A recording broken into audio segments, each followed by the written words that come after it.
নমস্কার, আপনাদের সবাইকে স্বাগত আমার চ্যানেলে। আজকে আমি সুজির উপমা আর বড়া বানাবো।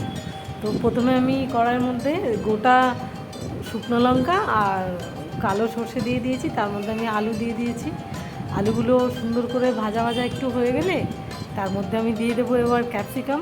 এতে গাজর যে কোনো সবজি দেওয়া যায়, তো আমার কাছে আজকে গাজর আর নেই, ক্যাপসিকাম আছে, সেটাই দিয়েছি। এর মধ্যে এবার কাঁচা লঙ্কা কুচি, টমেটো কুচি দিয়ে দেবো, আর এর মধ্যে এবার আদা দিয়ে দেবো। এটা খেতে খুব ভালো লাগে, চট জলদি হয়ে যায় আর খুব সুন্দর খেতে লাগে, সবার পছন্দেরই ডিশ। আর সবথেকে বড় কথা, খুব হেলদি। দেখুন আমি খুব কম তেল দিয়েছি। আমার এটা ভাজা ভাজা হয়ে গেছে। এবার এর মধ্যে আমি সুজিটাকে আগে আমি ভেজে রেখেছিলাম শুকনো খোলায়, তো সেটা এর মধ্যে দিয়ে আমি আবারও একটু ভেজে নেব। এবার এর মধ্যে লবণ দিয়ে দেবো আর পরিমাণ মতো জল দিয়ে দেবো।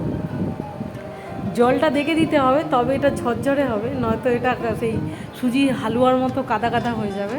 তো আমি অল্প জল দিয়েছি, দিয়ে ঢাকনা দিয়ে দেবো। বাস দেখুন আমার ঝরঝরে হয়ে গেছে আর খুব সুন্দর, এটা মানে খিলা খিলা হয়েছে একদম। এবার আমি বড়া বানাবো। তো এটা হচ্ছে ডালের বড়া, বিউলির ডালের বড়া করে। তো এটা আমি সয়াবিনের বীজকে ভিজিয়ে রেখেছিলাম, সেটাকে বেটে আমি এটা বড়া বানাচ্ছি। তার সঙ্গে কাঁচা লঙ্কা আর আদা দিয়ে বেটে নিয়েছিলাম, সেটাকে আমি ছোটো ছোটো করে বড়া বানিয়ে নিয়েছি। এবার এটাকে আমি একটু হালকা রসা বানাতে হবে। তার মধ্যে আমি শুকনো লঙ্কা দিয়ে দিয়েছি, কড়াইয়ের মধ্যে তেল, গোটা জিরে, আলু দিয়ে দিয়েছি। এবার টমেটো কুচি দিয়ে দেবো, একটু আদা ঘষে দিয়ে দেবো। এটা সিম্পল একদম, এর মধ্যে আমি কোনো মশলা দেবো না, এটা এমনিতেই খেতে ভালো লাগবে। লবণ দেবো, একটু হলুদ গুঁড়ো দেবো, আর অল্প একটু লঙ্কা গুঁড়ো দেবো।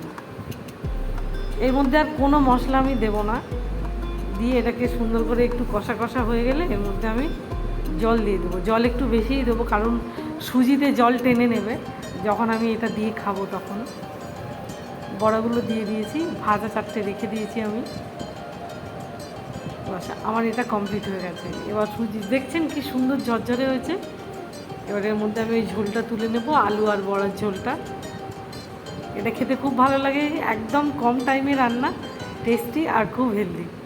Thank you.